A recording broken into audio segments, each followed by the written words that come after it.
In which level of the technology integration matrix or TIM do teachers guide students to use technology tools in a step-by-step and procedural manner? Would this be letter A, entry, letter B, adaptation, letter C, adoption, or letter D, infusion? Na choice po natin dito, of course, is letter C. So when you say entry level, the teacher here just starts using technology. Kaka-start po lamang ng teacher gumamit ng technology in his class. In adoption, the teacher guides the students in the procedural and step-by-step use of technology.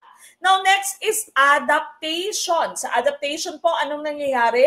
Imbis na guide yung teacher, dito po facilitator na lamang yung teacher, no? So, facilitator na lamang siya, nasa side na lamang po siya, hindi na step-by-step ang pagturo niya sa mga estudyante. The student now can explore the use of a certain technology on their own. Kaya lang, yung teacher pa rin po yung may say kung anong technology yung pwede nilang gamitin. Infusion, so here, students select or students choose the technology that they can use. Okay? Transformation, the students are using technology in their innovative application.